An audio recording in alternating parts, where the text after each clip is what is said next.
I'll post it so those who cannot make it can see what we were doing. This is our agenda today. The 3 minutes is just really introductions. I'll go to some updates later. But the main thing that we're gonna have today is a presentation by Jessica. Jessica, would you like me to stop sharing so you can share your screen, or do you want me to run the slides from here? Yeah, I can run my screen so I can advance if that's okay, yeah. And then I can you can take it back when we're done. Yes, you can share the screen now. I stopped, and you can just fire away. We see it very well. Okay. So good morning and good afternoon, Fratello. My name is Jessica Maloney. I'm a senior wastewater infrastructure planner at Metro Water Recovery. So I know it's kind of funny in the name, you know, you can't really tell sometimes where people are from, but we're located in Denver, Colorado. So we serve the Denver Front Range area. We have a little bit over 2 million people, maybe in our service area. We're a 220 million gallon per day rated plant, and we are only wastewater. So that's a little bit of background about Metro. So this presentation is about the Capital Expenditure Schedule Annual Update Business Process Improvement. So the reason that this update is that I'm talking about this update is that I did use the WISE methodology to perform my analysis and come up with some business process improvements. There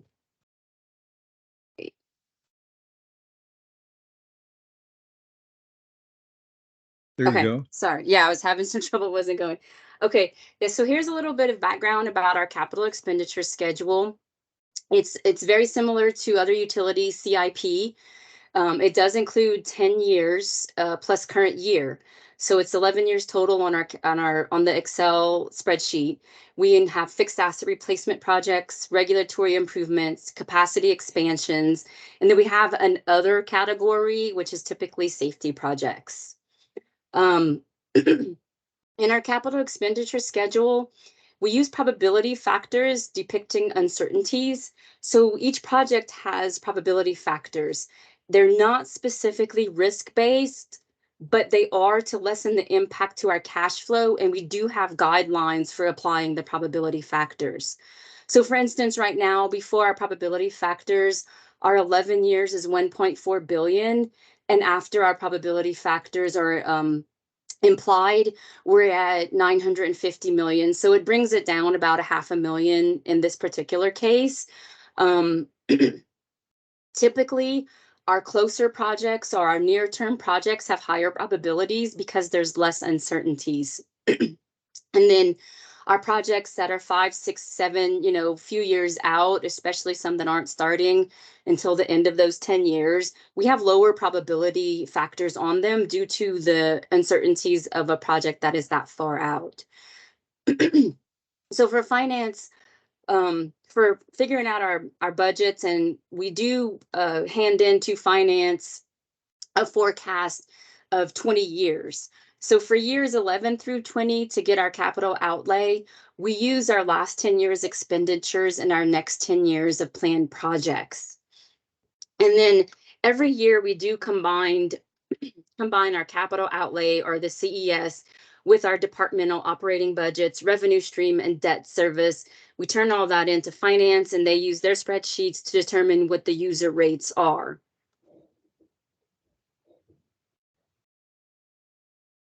Okay, so this is moving into the actual annual update. So this is about the CES annual update business process improvement. So for 2023, our CES update strategy was one of my number one key responsibilities. So it was a priority one for me to look at these focus areas within the CES update strategy. So our focus areas are a conglomeration of feedback we've gotten from senior management, our work groups, as well as our own department and our own look at our process. The focus areas that we outlined for the CES update strategy are inflation considerations and how to apply escalations, especially due to current market conditions. we've seen our construction and our capital project costs just skyrocket over the last couple of years. And so we really want to get a good handle on what that means to our whole capital expenditure schedule, not just the projects that are getting their contracts right now that we know about. We want to try to stay ahead of it. We also want to tighten up our cost estimating methodology. So like in theory, near-term projects should have better cost estimates.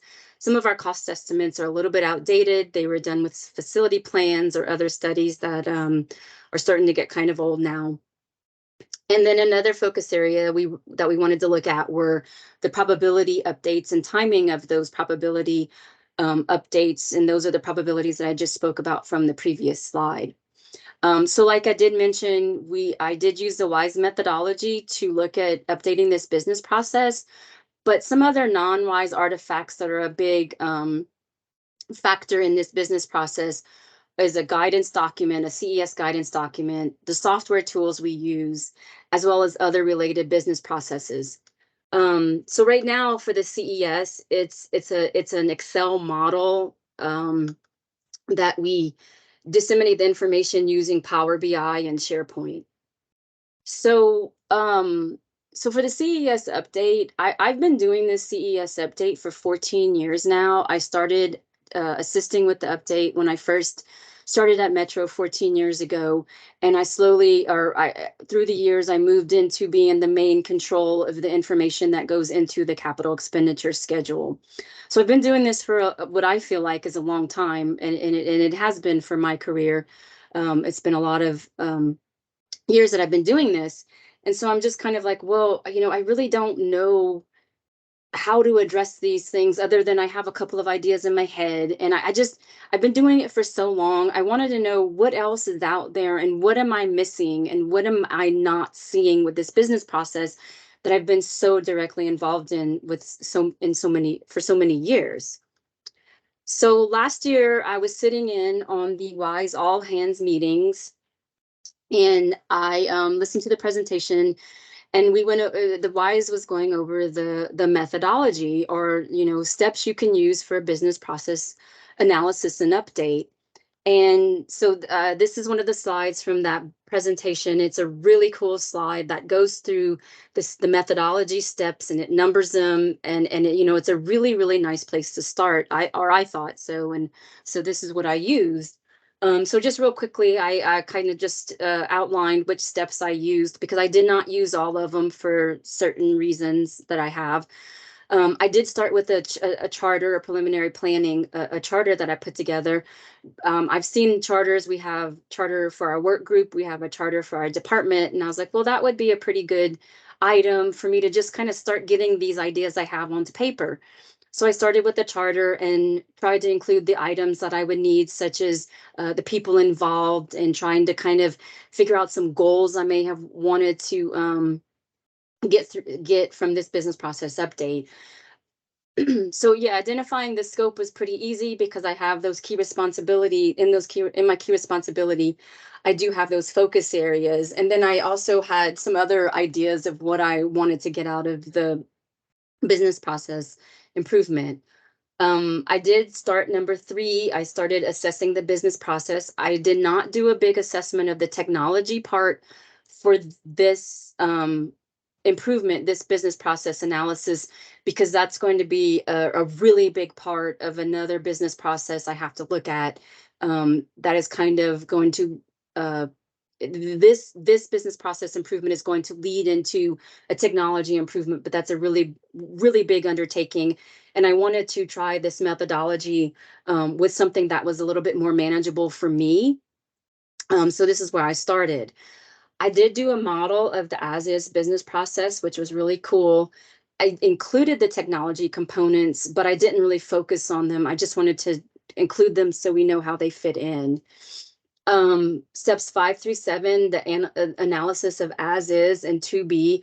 I kind of did a quick analysis of our, it wasn't quick. I did the analysis in 5 through 7. I used the WISE assessment tool. They have a template that they put together, and it's an Excel template. It was really helpful for me. And so that's what I used to assess or to analyze the as is, as well as to look at some of what I thought the to be should be in a and that part was kind of I just kind of did it with me. I did not involve a lot of other people because I kind of knew what I wanted to get out of this smaller business process improvement. And when I get to the larger business process improvements that I'm going to do later, I'll involve a lot more people in the to be part of it. Steps 9 and 10 are a lot of change management, and this business process is a lot of other business processes, fairly significant business processes feed into the CES update. So we are doing overhauls on some of those other business processes through our work groups and through our other people in our department. And we'll have training and artifacts from them that will roll out, and this will be a part of it. And I'll use that to actually update some of this business process. So it wasn't a big part of this particular business process, but it will be for later things that we do. For implementing the improvements, I ended up just producing a memo that has some improvement ideas on it. And it does include a timeline, and I have started implementing those improvements. Like I said, this is a smaller update strategy that I wanted to hit for right now. So a lot of the improvements mainly have the current improvements I'm doing are mainly mine. So that's kind of what I did in a nutshell, or in a quick slide here. I will go through some more in more detail, some of the wise steps or wise stuff that I used. So the first thing I did was this business process model. Well, actually, the first thing I did was I read through and looked through the tons of modeling and assessments and guidelines that other utilities provided through the WISE site and shared artifacts. Those were super helpful, and so I really appreciate it. Thank you to everybody that has shared. It really helped me to figure out what I wanted to start doing for our organization. And I thought the business process modeling was really cool, and I really wanted to learn how to do it. So I was really excited to be able to use the business process model and notation, modeling guidelines and tools for the UAIM project. And so I read that. And then the mapping software was a little bit of a challenge. I'm in a planning department, so we have Visio and we have Mind Manager. So I tried a couple of different mapping softwares, and I did some research online and looked at some of the other softwares that other utilities used. And I didn't really want to ask for a new software. And so I did go through and use Visio. And with some help from Cello and Mike Barnett, I feel like I got a pretty good Visio model mapping for our business process. It did take me a few iterations. I started with a draft, and then I got help in it. And this is like probably the third or fourth version that I have of the model. And I feel like I created a very informative model. It really opened up my eyes to the complexity of what I thought was a simple process. In my mind, it was a linear timed process. So every year I have these deadlines I have to hit, and it's linearly timed because it's 1 month, this and the next month and the next month. And so any month that I had something due, a deadline, I would just go back a few months before and start soliciting and working with the groups that I needed information from. But putting this into this model here, it really showed me the complexity of the different groups I need information from, of the different information I need from the different groups, and then where that information is going and how it's being combined with other information, especially in these kind of lower swim lanes where it goes to finance, and then you get more decisions out of, all this work you've done. You get the big decision points with finance, and then of course we have our decision points in our work groups here in our department. Sorry about the text. You can't really read this so much. I just kind of wanted to show the overall model, and like I said, the complexity of it. It's not just a linear model. It is definitely lots of coordination from other groups in the organization. So this is just a close-up of a couple of the areas in the business process model. I thought as I put together, I was kind of like, okay, well, where are my focus areas? So what I did was I went through and I bolded the areas, my focus areas, so I can get a better understanding of how they fit into the process. It clarified how they fit into the process and how they affect other pieces of the process. And like I just mentioned, the model really highlighted all the other processes and tasks involved. And then the swim lanes, I have 6 swim lanes, which I could probably have easily gone to more, but I wanted to keep it manageable. So the swim lanes really show how much coordination and input is needed from different areas of the organization and different groups. So once I had my business process model kind of off and running and in reviews with the cello or Mike and my boss, I started the business process assessment using the Excel tool template that Wise put together. And it was a really great tool. And it was, anyway, I used our preliminary planning and the charter information from step 1 of the methodology to get started. And then I really had to kind of look at our business process goals, which I had already kind of outlined some in the charter. But then the part where it says, well, what's your metric or KPI? I was kind of like, well, I don't know. I just turn in my stuff and, we know it's kind of where we need to be and we turn in our information and then we get feedback and we go from there. So it was really kind of looking at all these business process goals we have outlined and then looking at, well, what do we use to measure it? What do we use to keep track of this? So it was really a great exercise because it was the first time defining those goals and the measurements that go along with the goals. And what I don't have shown here are the predefined categories that were on the tool, included documentation, business process management practice, and participation impacts. And these really showed me areas I had not thought of. So it really gave me a perspective of being outside of that box I've been in for 14 years. I was outside of it looking in, and it gave me completely different perspectives of the process that I had been involved in for so long. So this is a graphic. These graphics are the radial graphs from the dashboards in the template, in the assessment tool template. And I really like the radiographs. They were my favorite. And these really show, they really quick, you can look at and identify in each of the category where you have the biggest gaps. And so for me, it was just really easy to look at these and say, okay, well, I have these big gaps. And so, it kind of helped me to formulate some improvements I needed to make. So as I was looking at these dashboards and thinking about my focus areas, I also had kind of improvement ideas that were rolling around in my head. What I don't have shown here is the criticality graphics that were also really helpful and really interesting because they show the most important lower performing areas. So, you have lower performing areas and maybe some areas that aren't as important. And so maybe you don't necessarily need to get to those now, but you probably should, get to your lower performing areas that are in that more critical, or what you deem, that more critical area. So again, these 2 graphics are, one of them is the key elements of business process documentation here and business process management practices.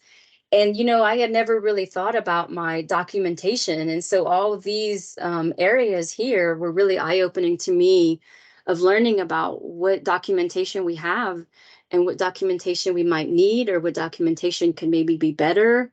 And kind of the same thing in the business process management practices.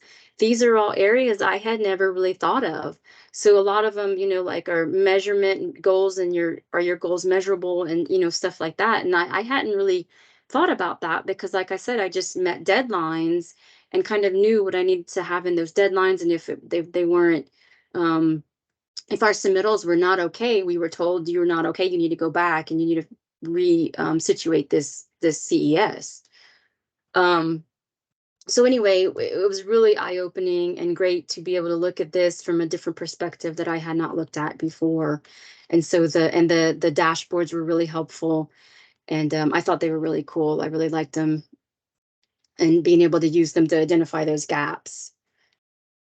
So Jessica? I had all this. Yes. Jessica, this is Scott. I was wondering if you wanted to take any questions along the way, or whether you wanted to wait till the end and collect them there. I only have a couple more slides left, so I kind of wanted to have questions during it, but I'm almost done now, and I didn't realize there were questions. Go for it. So maybe That's I could good. just go through them. Okay, You're cool. doing Thank great. you. Thank Yep. you.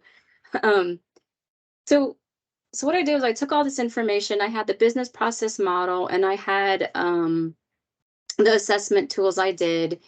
And what I did was I was like, well, what do I do with all this information and these improvement ideas? So what I thought, let me just write a memo. So this memo that I wrote is to my supervisor, and he's our director of our department, our comprehensive planning department. So he knows everything that I'm doing, or, a lot of it. He knows a lot about it and how it fits into our other planning endeavors and efforts that we're doing. So the memo could be short. I provided a quick analysis of what I did. I provided links in the memo. All the blue here are links, so that he could quickly just go to a link and or read about it if he wants, or some of the stuff he probably didn't need to read about because he already knows about. But in the memo, I went over the analysis performed, the WISE analysis tools I used, which were probably new to him. So I did explain those a little bit. And then I quickly just provided a bulleted list of the identified gaps where we had the lower performing areas. And then I went into immediate and near-term improvements. So the current improvement opportunities are those immediate opportunities that they're efforts that I feel like I can do now and kind of by myself to improve the update strategy. And then there are also near-term improvements or near-term efforts that I've included that they're much larger. They have more impact to the business processes. And one of them is a new CES planning software. And you can see the near term, these guys really hit on bigger business process improvements that we're doing as a department and with our work groups. Whereas I guess the current improvement opportunities is a lot of trying to figure out or trying to memorialize what we want to do for cost estimating methodology, what kind of metrics we want to use for our goals, and then just really rewriting our guidance to incorporate a lot of these new things that we're doing in our work groups and in planning. Okay. So here are the 3 takeaways that I have from this business process improvement in this presentation. Was that the WISE methodology gave me a place to start, other than just kind of looking at these focus areas and kind of putting my 2 cents in. This really gave me a methodology to use to do this business process analysis. It also, the WISE methodology and WISE provided tools which showed me a different view of a process I've been directly involved in or managed for 14 years. So it really gave me that view from outside of the box. And then the WISE methodology gave me information to organize improvement opportunities into a path that will create immediately results for this business process, as well as a really significant lead in from a much larger business process I'll do later in the year. So now that's all I have. So we can do questions now if you guys would like. Thank you very much, Jessica. Oh. Sorry, go ahead, Scott. Oh, no. That was excellent presentation. Are there people who have questions of Jessica? I'll just go ahead and ask one, and I hope others will chime in, is that you've been doing this for 14 years, and so you're doing it through a lens of somebody with that experience. If you had less experience, or this was relatively, new to you, would it change the approach that you might use, or might you get feedback more systematically, let's say, on the business process and so forth? Or what are your thoughts in that regard? Yeah, so after using this methodology, I think that, even if it wasn't something I'd been doing for 14 years, I probably would still use this methodology, but I would probably get more input from others at this point. I will be getting, like I said, I will be getting more input from others later as I do some of the bigger changes or look at some of the bigger changes I want to do. But for right now, yes, I would have probably got more input from others had I not been doing this for so long. And I guess I didn't, it's not like I didn't not get input from others. I was just able to pull the input as we've been going on, especially over the last year. The biggest input is the construction costs and just the cost of capital projects just spiking. And so, so over the last year and a half, I've been getting input and I've been to board meetings and work group meetings every month and trying to get a handle on what's happening with our costs. Yeah. Yeah, great. Others, do you have questions about the process? You can also write the questions in the chat line if you don't feel like raising your hand. Yeah, so Deborah Rose is commenting on your fine presentation, but that's all good. This is real helpful, and this documentation is real helpful too. While we're How waiting important here, is it? How important? Oh, go ahead. Yeah, go ahead, Scott. It's Mike Barnett. I just have a quick question after that. Yeah, I guess, how are you going to modify the process going forward based on what you've learned in this particular go around? Well, I guess the big modification for the next business process I have to look at, it's actually just business process expanded. So I'm going to expand on the business process model map. I've already started to meet with, I met with my supervisor, and we're looking at kind of big picture 2B components. And then also I need to do more with the technology. Because like I said, I wanted to get like some quick improvements I could do now, because we're going to start with our big updating over the next few months of the CES to make it to the end of the year for our end of the year submittal. So I wanted to get some of those kind of maybe try to get a better handle on cost estimating and the probabilities and stuff like that before like as we are starting the next big push for our annual update, which is starting next month. So I really wanted to get that business process, those things I could change. I wanted to get them in the works now, whereas the technology piece of it is really a really bigger piece that I'm going to need a lot more input, and I'm going to need to really look at a little bit more to kind of figure out what we want, what we have, and what we want, because there's just so many different levels that we could go through with the technology, and we want it to, whatever technology we get, we want it to be at the most optimum level we can use. And right now we're not really ready for that, but in a couple of few years we will be. So we really want to look at the technology piece more going forward.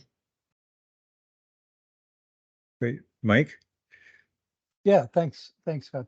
I just had a quick question. You mentioned in your slides that the WISE methods help you to understand the complexity in the process that you've been working on for such a long time.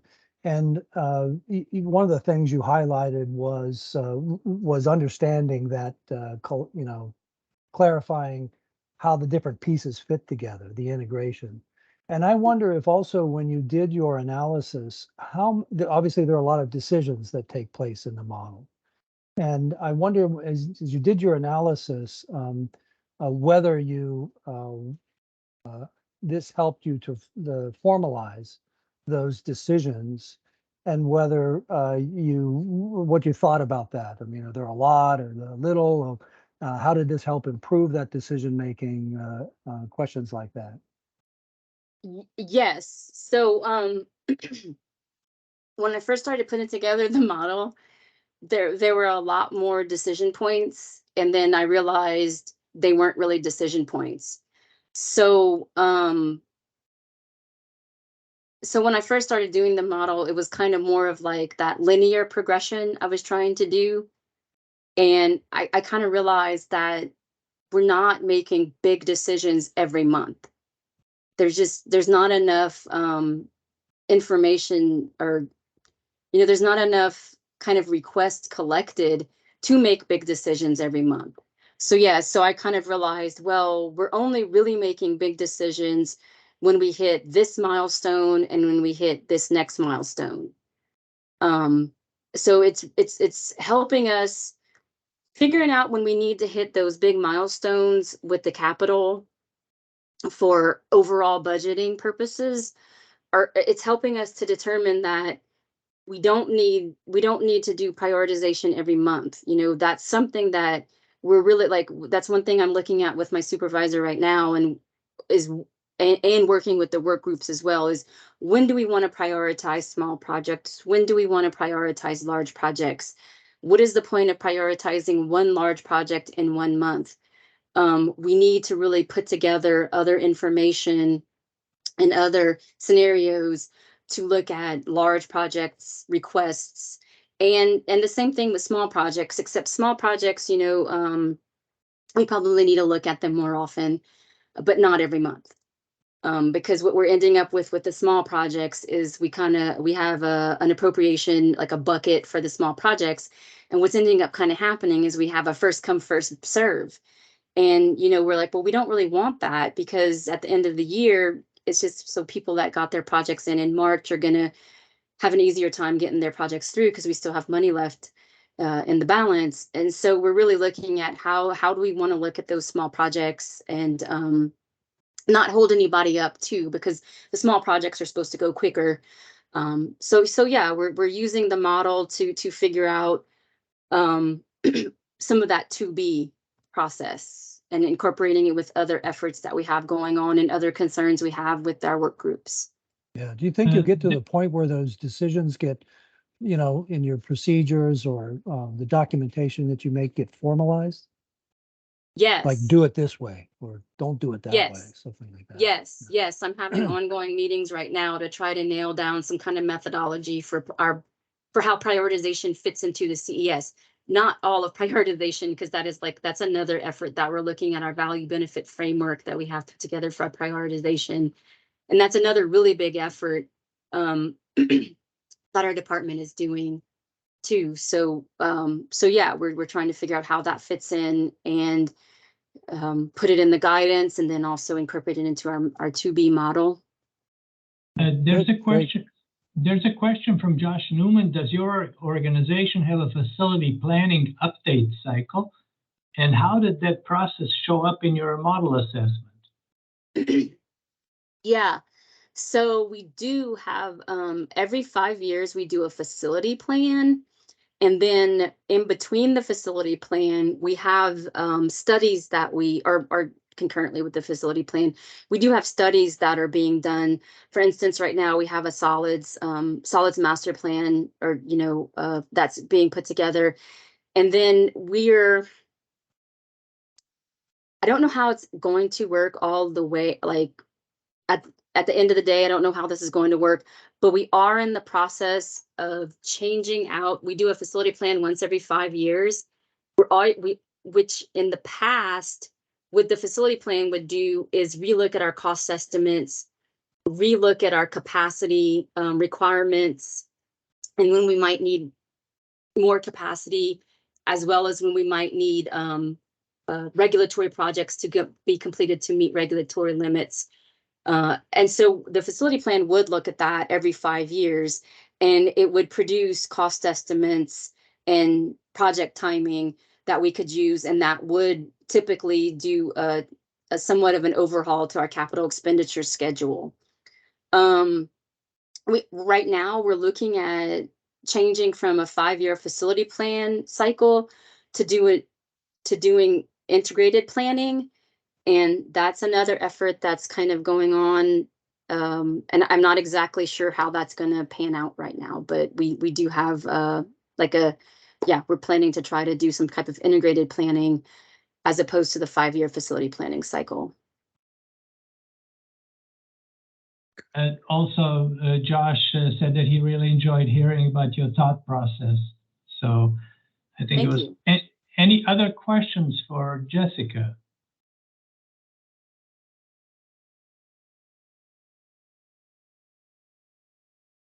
If not, I'm going to give her my hand of applause and many thanks. And I have to say, it's been truly a pleasure to work with Jessica. And so thank you very much. And I see a lot of hand clapping going on. Thank you, so much. Jessica. Yes, this Thank was you. very helpful. Thank you. Thanks. So if you don't mind, I'm going to share the screen as we transition to the notes. And I just want to mention a few things as updates. I was also, in addition to that 4806, what was Water Research Foundation UAIM project, the predecessor to WISE, I was also a co-principal investigator on a project called, it has a long name, but it's basically intelligent water systems, and it's focused on technology. So they ask, when you finish one of these Water Research Foundation projects, they ask you to write a paper to put in their journal. So instead of just writing about 5039, the intelligent water systems, we decided to write a paper on how to merge and integrate the results from two different projects. Sometimes Water Research Foundation projects are done by different investigators and look at different things, but we're trying to kind of eat our own dog food and show that to integrate different projects. So I hope it'll come out in the next couple of months. It's being reviewed, and just want to give you a heads up. There have also been a number of discussions about the business model for WISE, which currently is through subscriptions and has a certain structure. We've had discussions with the leadership of the steering committee and the members of the steering committee, and with some, so and with Water Environment Federation, obviously. So it's a process because it's inclusive. It takes a little bit more time, but we expect that some proposals for adjusting WISE, because as we move through it, this will be in September, our year number 7 would be year number 7. We've been at it for 6 years, and many things have changed. So we're going to try to address that. I don't want to speak too much about it. I think it needs to be kind of like Alan Manning told me once when I had an idea. He said, "Cello, it's a green banana." And I asked Al, "Well, what is a green banana?" He says, "Well, put it on the shelf for a while. It's not quite ready yet." So this proposal is a green banana right now, but it's ripening.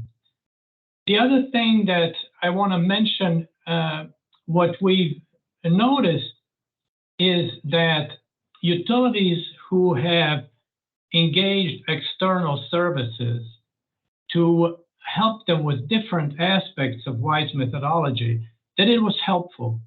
So what we put together is just an outline for the scope of professional services to support with WISE implementation. And it can, the support can come from the program team or from your own consultants or whatever it is, but it includes, the steps that Jessica had shown on the chart: preliminary planning, put it in charter together, different maturity models for processes, technology, workforce, change management, business process modeling and analysis. So, this scope, if you're interested, I can certainly share it. This presentation will be is actually already posted, and I'll send a link and the recording. So you can let me know if you'd like to know more details. I also wanted to just mention, let you know that I saw a very interesting request for proposals from the Water Research Foundation. And it's preparing the water sector to embrace technology, skill sets, and enterprise management approaches for the digital age. And what's interesting about it is, that it's talking about people, process, technologies, and it almost looks like somebody was describing what we've been doing for 6 years. So I am getting ready to put in a proposal for this because I think what we've developed over 6 years is very applicable. So if any of you have an interest in learning more about it or becoming part of this effort, it would be wonderful. Please let me know.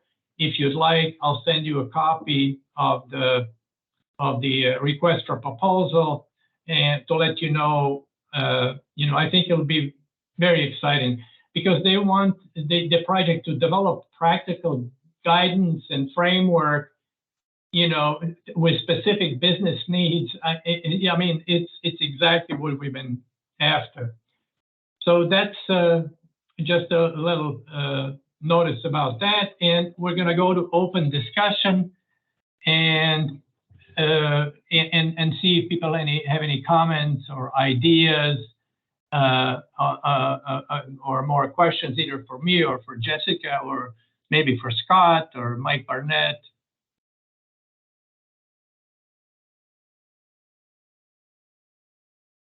Okay.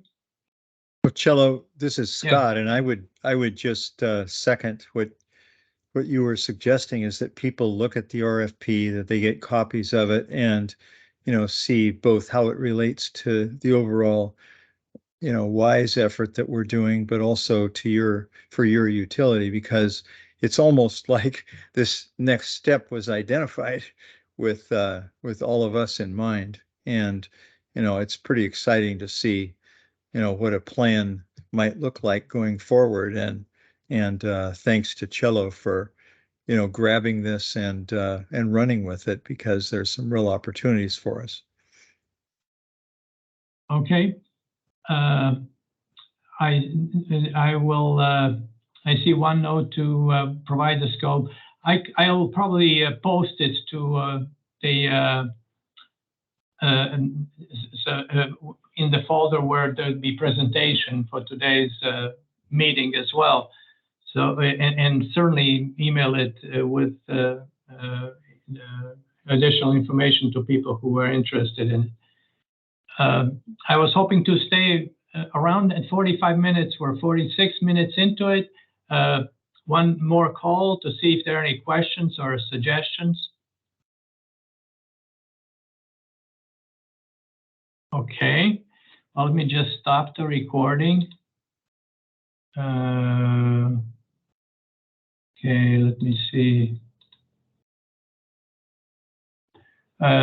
Gee. And I want to